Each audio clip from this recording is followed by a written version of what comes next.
Hello दोस्तों, नमस्कार। स्वागत है आप सभी को बिकुल ऑफ पीसीएस में। आज हमने जो टॉपिक लिया है वह है ज्योग्राफी से, और इसमें हम लोग आज बात करेंगे। बहुत सारे क्वेश्चंस होंगे और इसमें आज हमने तो इसका आंसर साथ में ही दे दिया है, ठीक है ना। तो आप उसको ज़्यादा माइंड मत कीजिएगा, ठीक है ना। तो आइए हम लोग शुरू करते हैं पहला क्वेश्चन से।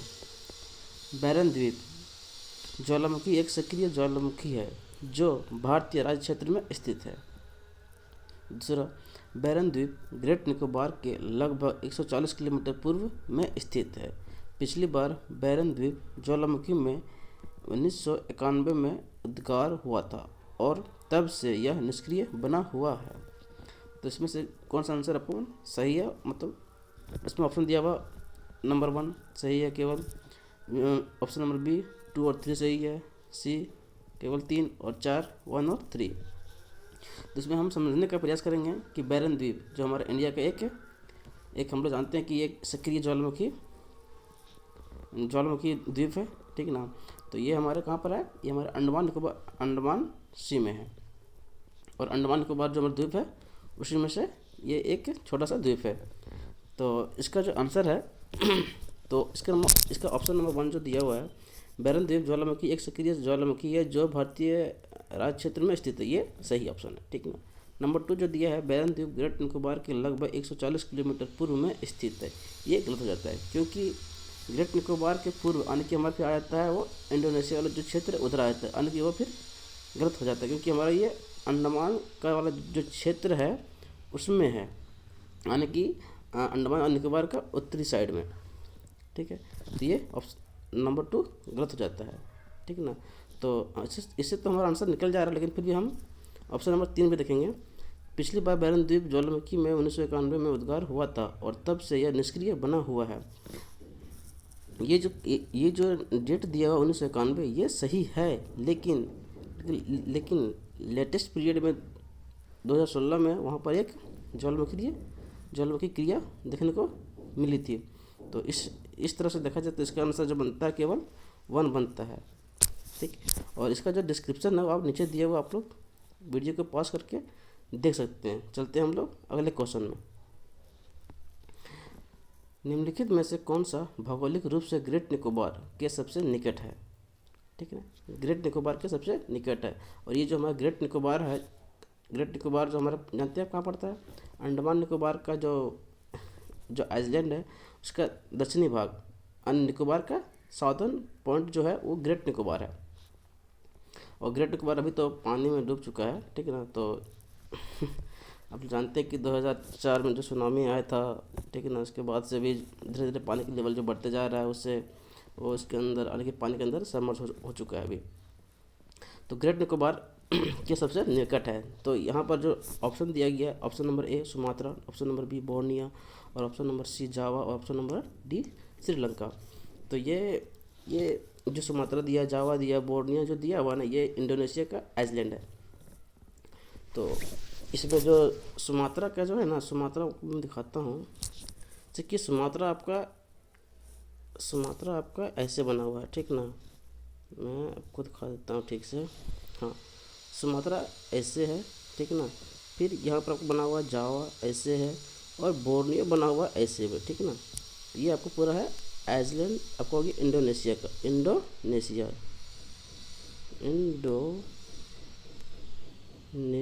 मैं ठीक से लिख नहीं पा रहा हूँ, ठीक है, इंडोनेशिया का। तो ये आपका हो गया सुमात्रा, ये आपका सुमात्रा है, ठीक है ना।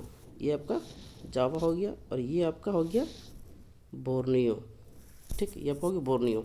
तो सबसे पूछ रहा जो है सो नज़दीक का पूछ रहा है, ठीक। तो नज़दीक में कौन सा है? तो नज़दीक पड़ जाएगा आपका सुमात्रा, क्योंकि श्रीलंका जो है हमारा इंडिया का वेस्टर्न साइड में, इंडिया का सदर्न साइड में है, ठीक ना, सदर्न साइड में, और बहुत दूरी पर है। और हमारा जो आइसलैंड है अंडमान एंड निकोबार, वो इंडिया के जो मैप आप देखिएगा तो उसमें आपको कुछ दूरी पर यानी कि पूर्व की ओर है, इसी कारण से वह इंडोनेशिया से कुछ ज़्यादा नज़दीक में देखने को मिलता है, ठीक है। यहाँ पर किलोमीटर में दिया हुआ है, ठीक है, उसे आप थोड़ा सा अंदाज़ा भी लगा सकते हैं कि सुमात्रा ही इसका आंसर होना चाहिए। आइए हम लोग देखते हैं अब अगला क्वेश्चन। तो इसमें आपको क्वेश्चन को मिलाना है, ठीक है। कार्डवन की पहाड़ियाँ दिया हुआ है, ठीक है, कोरोमंडल तट है, कैमूर पहाड़ियाँ, कोंकण तट है, महादेव पहाड़ियाँ मध्य भारत है और मितिर पहाड़ियाँ पूर्वोत्तर भारत है। इसमें कौन सा मतलब सही सम्मिलित किया हुआ है तो ये आपको बताना है। जैसे कि हम जानते हैं कि कार्डवन की पहाड़ियाँ हमारा दक्षिण भारत में है, ठीक है, और केरल और तमिलनाडु के जो राज्य हैं वो बॉर्डर पर हैं, ठीक है ना। कार्डवन की पहाड़ियाँ वहाँ आपको देखने मिलेगा, ठीक है ना। तो ये तो आपका जो ऑप्शन नंबर 1 जो दिया गया है ये तो आपका गलत हो गया। मैं थोड़ा सा इसको ऐसे कर देता हूँ, ये आपका गलत हो गया, ठीक है ना। कैमूर की जो पहाड़ियाँ हैं वो आप जानते हैं कि कौन के तट पर नहीं है, ये हमारा यूपी और बिहार, यूपी बिहार, ठीक है ना, बिहार, यूपी बिहार, ठीक है। और एमपी के जो बॉर्डर है, एमपी के बॉर्डर जो है ना वहाँ पर आपको ये कैमूर पहाड़ियाँ देखने को मिल जाएगी, ठीक है ना। तो ये भी आपका गलत हो गया। महादेव की पहाड़ियाँ ये आपका मध्य भारत में, हम जानते हैं ये हमारा मध्य भारत में, और ये आपको एमपी में देखने को मिल जाएगा। सतपुड़ा जब हमारा जो पर्वत रेंज है सतपुड़ा के उसके नॉर्थ आप बोल सकते हैं, उसको साउथ ईस्ट बोल सकते हैं, ठीक है ना। तो ये आपको वहाँ देखने को मिल जाएगा, ठीक है। और मितिर की जो पहाड़ियाँ ये आपको नॉर्थ ईस्ट में देखने को मिल जाएगा। तो ये आपका सही, यानी कि 3 और 4 सही है। तो हमारा जो इसका आंसर बनता है ये नंबर 3 बनता है, ठीक। अगला क्वेश्चन देखते हैं। यहाँ आपका क्यों नहीं थोड़ा सा इसका डिस्क्रिप्शन दिया हुआ है, ठीक है, देख सकते ठीक से अपने आप वीडियो को पॉज करके ठीक से देख लीजिएगा कि क्या क्या दिया हुआ है। सब हम आगे बढ़ते हैं, ठीक है। और अब क्वेश्चन आता है कि ये नंबरिंग जो दिया और नंबरिंग थोड़ा सा गलत है, ठीक है ना। तो ये आप क्योंकि क्वेश्चन को सिलेक्ट करने में जो नंबरिंग थोड़ा सा आगे पीछे हो जाता है, तो आप उसको माइंड मत कीजिएगा। हाँ, तो निम्नलिखित द्वीपों के युग्मों में से कौन सा एक 10 अंश जो हम बोलते हैं 10 डिग्री चैनल बोलते हैं द्वारा आपस में पृथक किया जाता है। जैसे कि हम लोग जानते हैं कि अंडमान एंड निकोबार दो आइलैंड तो एक ही है, लेकिन वो 2 भागों में बटे हुए हैं, ठीक है ना। तो वो जो 2 भागों में बटे हुए हैं उसको बांटने का जो काम होता है वो एक चैनल करता है जिसका नाम है 10 डिग्री चैनल, इसको बोलते हैं 10 डिग्री चैनल। 10 डिग्री चैनल आप लोग तो पढ़े होंगे, ठीक है ना। जब से पढ़े होंगे तो ये आप लोग को बताया गया होगा 10 डिग्री चैनल।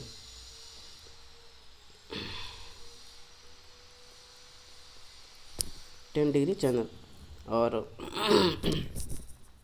10 डिग्री चैनल में ये बढ़ता है। और हमारा जो लक्षद्वीप है वो लक्षद्वीप मालदीव से 8 डिग्री चैनल पर वो डिवाइड होता है, ठीक है ना। इसी तरह से आप देख सकते हैं कि जब हमारा जो ग्रेट निकोबार था, ग्रेट निकोबार वो सुमात्रा से भी वो डिवाइड होता है, उसको बोलते हैं ग्रेट चैनल बोलते हैं। यहाँ डिस्क्रिप्शन बॉक्स में आने की इसका डिटेल नीचे दिया हुआ है, आप लोग ठीक से उसको देख सकते हैं, ठीक ना। मतलब वीडियो को पास कर लीजिएगा। अब हम लोग आगे बढ़ते हैं। तो इसका आंसर होगा आपका जो 10 डिग्री चैनल जो डिवाइड करता है वो होगी आपको अंडमान एंड निकोबार, अंडमान एंड निकोबार इसका आंसर होगा, ठीक। निम्नलिखित में से कौन सी एक कृत्रिम झील यानी आर्टिफिशियल लेक, जिसको बोलते हैं आर्टिफिशियल लेक बोलते हैं, कौन सी है। तो देखते हैं कौन सा है। कोडाईकनाल तमिलनाडु, तमिलनाडु में है ये झील का नाम है। और कोल्लेरू आंध्र प्रदेश में है, नैनीताल उत्तराखंड में, और रेणुका हिमाचल प्रदेश में है। तो ये सब तो हम जानते हैं कि रेणुका और नैनीताल ये आर्टिफिशियल नहीं है, ये प्राकृतिक झील है। कोल्लेरू आप जानते होंगे, कोल्लेरू जो आंध्र प्रदेश में वो भी एक आर्टिफिशियल झील नहीं है। ये थोड़ा सा डीप क्वेश्चन हो गया जो आम लोगों के पहुंच से बाहर होता है। तो इस तरह के क्वेश्चन आपको एग्ज़ाम में देखने को मिलेंगे, तो ज़्यादा नर्वस होने की ज़रूरत नहीं है। तो यहाँ पर जो इसका डिस्क्रिप्शन दिया गया है आप लोग वीडियो को पास कर लीजिएगा। यहाँ दिया गया कि कोडाईकनाल झील, जिसे कोडाई झील के नाम से भी जाना जाता है, तमिलनाडु के डिंडिगुल जिले के कोडाईकनाल शहर में एक मानव निर्मित झील है। इसे ब्रिटिश तथा अमेरिका के प्रारंभिक मिशनरियों द्वारा विकसित किया गया था। यह कोडाईकनाल का लोकप्रिय भौगोलिक स्थल है तथा पर्यटन का प्रमुख आकर्षक स्थल भी है, ठीक है। देखते हैं अगला क्वेश्चन। निम्नलिखित में से कौन सी ब्रह्मपुत्र की सहायक नदी है? ये नदियाँ हैं, ठीक है। तो हम जानते हैं कि ये सब जो क्वेश्चंस हैं वो किसी भी एग्ज़ाम में, पीसीएस के एग्ज़ाम में तो फेवरेट सवाल जो होते हैं कि कौन सी सहायक नदियाँ हैं, ये सब पूछना तो मतलब जनरल क्वेश्चन देखा जाता ही है हर एग्ज़ाम में। तो देख लेते हैं इसका आंसर क्या होगा। इसका ऑप्शन दिया है दिबांग, कामेंग और लोहित। तो ये तीनों जो ऑप्शन दिया गया है, ये तीनों ऑप्शन सही है, क्योंकि हम जानते हैं कि ये तीनों ब्रह्मपुत्र नदी की सहायक नदी है। तो इसका आंसर हो जाएगा डी। और भी इसकी सहायक नदी हैं, आप नीचे इसको देख सकते हैं, जैसे कि सबनसिरी दिया है, भरेली दिया, मानस दिया, दिबांग दिया, लोहित, धनसिरी, कामेंग, रैदाक, पगला दिया, कोपिली, ठीक है ना। आप ये भी जानते होंगे कि ब्रह्मपुत्र नदी को चाइना में सांगपो नदी के नाम से भी जाना जाता है। तिब्बत में से सांगपो बोलते हैं, चाइना भी सांगपो बोलता है, ठीक है। और अरुणाचल प्रदेश में जब ये एंटर करती है तो उसे दिहांग के नाम से बोलते हैं। क्या बोलते हैं? दिहांग। जब ये असम में आती है तब उसे हम लोग ब्रह्मपुत्र नदी का नाम देते हैं, दिहांग बोलते हैं। अरुणाचल प्रदेश में उसे दिहांग कहा जाता है, दिहांग, ठीक है ना। अब देखते हैं अगला क्वेश्चन। नर्मदा नदी पश्चिम की ओर बहती है। हम सब जानते हैं कि ये पश्चिम की ओर बहती है, ठीक है। जबकि अधिकांश अन्य प्रायद्वीपीय बड़ी नदियाँ पूर्व की ओर बहती है। जबकि बहुत सारी जो हमारे जो प्रायद्वीपीय जो नदियाँ हैं वो पूर्व की ओर बहती है। ऐसा क्यों होता है? यहाँ जो क्वेश्चन पूछा गया थोड़ा सा ज़्यादा डीप पूछा गया है, तो आप लोग को थोड़ा सा सोच समझ के आंसर देना है इसका। यह एक रेखीय विभ्रंश घाटी में बहती है। नर्मदा नदी जो है एक यानी कि विभ्रंश यानी रिफ्ट यहाँ दिया गया, रिफ्ट दिया गया, ठीक है ना। तो रिफ्ट का मतलब हो गया आपका यहाँ पर फिर रिफ्ट, तो ये दिया है रिफ्ट, ठीक ना। तो रिफ्ट में घाटी में बहती है, ठीक है। ये मुझे पता, हम लोग जानते हैं कि ब्रह्मपुत्र नदी जो है, ब्रह्मपुत्र नदी नहीं, नर्मदा नदी जो है वो एक घाट रिफ्ट वैली के थ्रू बहती है, ठीक है। नंबर 2, यह विंध्य और सतपुड़ा के बीच बहती है। ये बात तो सही है कि ये विंध्य और सतपुड़ा, विंध्य तो आपकी यहाँ है, विंध्य यहाँ पर है और सतपुड़ा यहाँ, और इसी के बीच में बहती है। लेकिन ये एक कारण नहीं है कि नर्मदा नदी इसी के बीच बहती है। ये कारण नहीं है कि इस यानी कि ये यहाँ नदी, ये पर्वत यहाँ और आपको इसी के बीच में बहाना है, ये कारण नहीं है। कारण कुछ और है। तो ये इसका ऑप्शन जो है इसे गलत, इस अगर देखा जाए तो ये ऑप्शन फिर गलत हो जाता है, ठीक। नंबर 3, भूमि का ढलान मध्य भारत से पश्चिम की ओर है। भूमि का ढलान जो है मध्य भारत से पश्चिम की ओर, ये भी गलत है, क्योंकि मध्य भारत अगर हम देखते हैं कि जो भूमि का ढलान है वो हमारे पश्चिमी घाट से पूर्व की ओर है। ऐसे ढलान जाती है इसकी, यानी कि ऐसे ढलान जाती है इसकी, मोटाई इसकी बढ़ जाती है, इधर ऊंचाई ज़्यादा है और ये पूर्व की ओर ढलान हो जाती है। तो ये भी आपका गलत हो जाता है। इसका आंसर हो जाता है केवल 1। यहाँ पर आपका डिटेल में दिया हुआ है कि प्रायद्वीपीय अपवाह तंत्र हिमालयी अपवाह तंत्र से पुराना है। यह तथ्य प्रायद्वीपीय नदियों की प्रौढ़ावस्था और नदी घाटियों के चौड़ा व उथला होने से प्रमाणित होता है। पश्चिमी तट के समानांतर स्थित पश्चिमी घाट बंगाल की खाड़ी में गिरने वाली प्रायद्वीपीय नदियों और अरब सागर में गिरने वाली छोटी नदियों के बीच जल विभाजक का कार्य करती है। यहाँ कुछ ज़्यादा लंबा दिया हुआ है, ठीक है। अगर आपको पढ़ने का शौक़ है और आप जानना चाहते हैं कि इसके बारे में पूरा डिटेल क्या दिया हुआ है तो आप दे सकते हैं, मैं डाल दिया हूँ, ठीक है ना। इधर भी दिया हुआ है। वैसे नर्मदा नदी को मध्य प्रदेश का जीवन रेखा भी कहा जाता है और जीवन रेखा कहा जाता है, ये आपको जानना चाहिए। मध्य प्रदेश की जीवन रेखा कहा जाता है, ठीक है ना। और इसकी जो सहायक नदी बहुत सारी है, फिर वो सब तो एग्जाम में पूछता नहीं है, ठीक है ना। और हाँ, एक चीज़ आप ये ध्यान दीजिएगा कि इसके जो उद्गम स्थल अमरकंटक, यहाँ से ये निकलती है। अमरकंटक की जो श्रेणी है वहीं से ये निकलती है। मैकाले पहाड़ी पड़ता है, ठीक है ना। पहाड़ी का नाम है मैकाले, यहीं से इसका उद्गम होता है, ठीक है ना। और अगला क्वेश्चन क्या है, तिब्बत में उत्पत्ति पाने वाली ब्रह्मपुत्र, इरावदी, मेकॉन्ग नदियाँ अपने ऊपरी पॉटों में संकीर्ण एवं समानांतर पर्वत श्रेणियों से होकर प्रवाहित होती है। इन नदियों में ब्रह्मपुत्र भारत में प्रविष्ट होने से ठीक पहले अपने प्रवाह में एक यू टर्न लेती है। किसे लेती है? U turn. दिखाता हूँ आपको, यू टर्न बता रहा है, यू टर्न, ऐसे यू टर्न, ठीक है, यू टर्न लेती है। यह यू टर्न क्यों बनता है, ठीक है ना।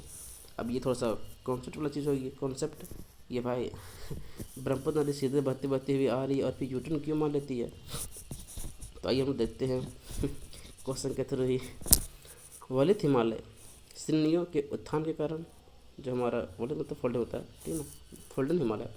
तो ये जो हिमालय तो भैया ऐसे से सीधी तो है नहीं, तो ऐसे जो हिमालय है उसके कारण ऐसा मतलब यूटर्न लेती है, ठीक है, नंबर 1। नंबर 2, भूवैज्ञानिकीय तरुण हिमालय के अच्छे संघीय नमन के कारण, संघीय नमन, देखिए ये सब जो शब्द वाली पे जो आपको थोड़ा सा ध्यान देना है कि संघीय नमन बता रहा है।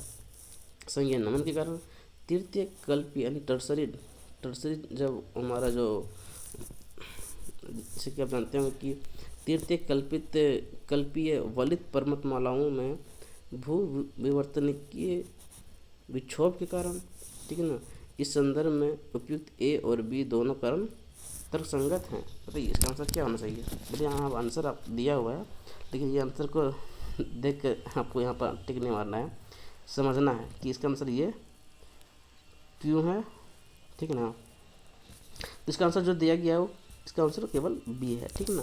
इसके पीछे का कारण ये है कि ये जो संघीय नमन दिया है, ठीक है ना, संघीय नमन, जैसे कि आप जब ज्योग्राफी पढ़े हैं तो आपको शायद टीचर ने बताया होगा कि हमारा जो हिमालय पर्वत है, ठीक है ना, ये ऐसे है, ठीक है, ऐसे है, और यहाँ पर एक हमारा पूर्वी की ओर भी एक जो म्यांमार की पहाड़ी से सटते हुए यहाँ पर एक दर पहाड़ी मिलती है, ठीक है ना, यहाँ पर एक गांठ बन गया है, ठीक है ना, यहाँ पर एक जोड़ बन गया, ठीक है ना, और ये जोड़ के कारण, ठीक है ना, यहाँ इस जोड़ के कारण यहाँ पर एक यूटर्न का एक शेप बन जाता है, ठीक है ना, एक शेप बन जाता है। इस कारण से नदी उसी शेप से बहती हुई हमारे इंडिया में प्रवेश करती है,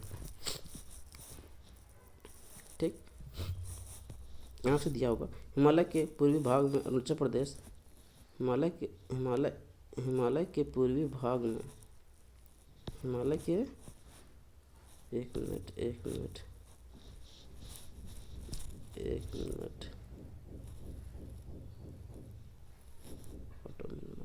हाँ, हिमालय के पूर्वी भाग में, एक मिनट हो गया, हाँ, हिमालय के पूर्वी भाग में अरुणाचल प्रदेश के नामचा बर्व पर्वत, ये जो है यहीं पर आपके यूटर्न लेती है, ठीक। पर्वत के समीप दक्षिण की ओर अक्ष संघीय अवनमन होता है, ठीक है। और हिमालय की इसी आकारिकी का अनुसरण कर ब्रह्मपुत्र नदी भी नामचा बर्वा के समीप भारत में प्रवेश कर जाती है। क्लियर हो गया ना आपका। आइए आप देखते हैं अगला क्वेश्चन। भारतीय मानसून का पूर्वानुमान करते समय कभी कभी समाचारों में उल्लिखित इंडियन ओशन डायपोल, आप लोग कभी सुने होंगे इंडियन ओशन डायपोल, के संदर्भ में निम्नलिखित कथनों में से कौन सा कथन सही है। आईओडी परिघटना उष्णकटिबंधीय पश्चिमी हिंद महासागर एवं उष्णकटिबंधीय पूर्वी प्रशांत महासागर के बीच सागर पृष्ठ तापमान के अंतर से विशेषित होती है। नंबर 1। नंबर 2, आईओडी यानी इंडियन ओशन डायपोल परिघटना मानसून पर एल नीनो के असर को प्रभावित कर सकती है। देखिए हम जानते हैं कि जब इंडियन ओशन डायपोल की जब घटना होती है, ठीक है ना, तो हमारे मानसून पर जो है ना इफ़ेक्ट पड़ता है, हमारे जो मानसून है वो प्रभावित होता है, और उसमें से जो प्रभावित होता है वो एल नीनो के असर को प्रभावित करती है, ठीक है ना। क्या करती है?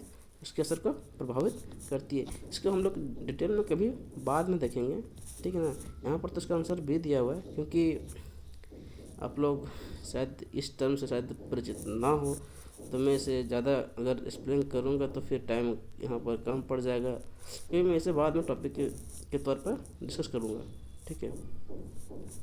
अगला क्वेश्चन देखता हूँ।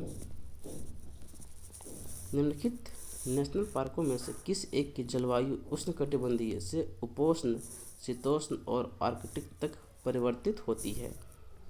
ये बड़ा मज़ेदार सवाल है।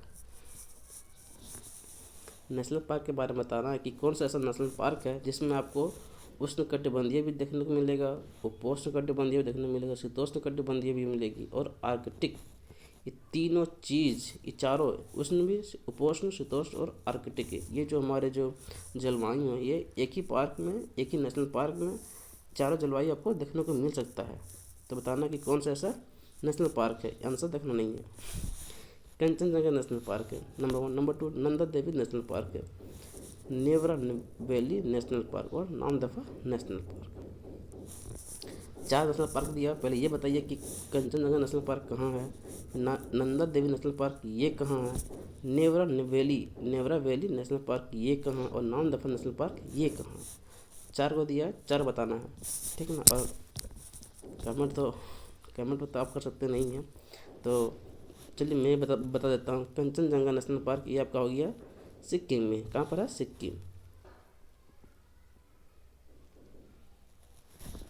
सिक्किम में। नंदा देवी ये उत्तराखंड में,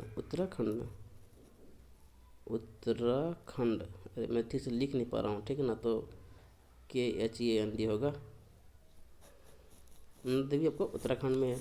नामदफा हो गया आपका असम में। असम में इसको असम नहीं बोलते, इसको बोलते हैं अरुणाचल प्रदेश बोलते हैं। कहाँ पर है? अरुणाचल प्रदेश ही ना ये।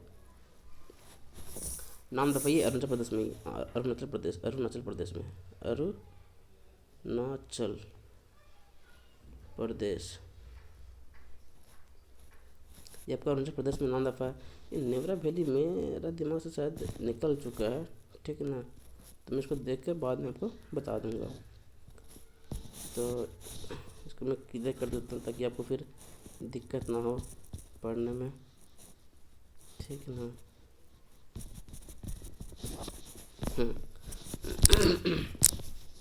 तो इसका आंसर होगा नामदफा, क्योंकि हम जानते हैं कि हिमालय जो है ऐसे थोड़ा सा झुका हुआ है पूरब की ओर, ठीक है ना। थोड़ा सा ये लो यानी कि लो, हमारा जो बोलते हैं लैटिट्यूड, लो लैटिट्यूड में। हाई एल्टीट्यूड हमारा पश्चिमी हिमालय, तो ये थोड़ा सा नीचे है, जिस कारण से इसमें उष्ण भी मिलता है, उपोष्ण भी मिलता है और शीतोष्ण और आर्कटिक तीनों। और ये जो हमारा जो नामदफा जो नेशनल पार्क जो बताएं, ये पार्क आपको ये क्षेत्र में ही है, ये ईस्ट हिमालय में ही है, ठीक ना। इसी कारण से ये चारों गुण आपको देखने को मिल जाएंगे, ठीक। अब देखते हैं अगला क्वेश्चन। यदि आप हिमालय से होकर यात्रा करते हैं तो आपको यदि आप हिमालय से होकर यात्रा करते हैं तो आपको वहाँ निम्नलिखित में से किस पादप या किन पादपों के प्राकृतिक रूप में उगते हुए दिखने की संभावना है? आप हिमालय जा रहे हैं, हिमालय के पर्वत जो आप ट्रैवल कर रहे हैं, तो आपको कौन से वहाँ पर पेड़ पौधे देखने को मिल सकता है? 1 में दिया है बांज, 2 में दिया है ब्रूंस, 3 में दिया है चंदन। अब तो जाने की होंगे इसका आंसर क्या होगा सर? चंदन क्या है? चंदन हम जानते हैं कि ये जो पेड़ है ये हमारा दक्षिण भारत में फेमस है। दक्षिण भारत, साउथ इंडिया में ये फेमस है, ठीक है ना। तो ये चंदन के पेड़ हमारे दक्षिण भारत में मिलता है, ना कि हिमालय के पर्वत की ओर। तो ये तीसरा नंबर ऑप्शन आप काट दीजिएगा, ठीक है ना। तो बनता है आपका आंसर ये नंबर, केवल 1 और 2। बांज और ब्रूस आपको हिमालय ट्रैवल करने के दौरान आपको दिख जाएगा। तो आज का सेशन यहीं समाप्त होता है, और जो आप लोग का जो भी डाउट होगा मैं नीचे ईमेल आईडी डाल देता हूँ, आप उस ईमेल आईडी पे क्वेरी कर सकते हैं। धन्यवाद।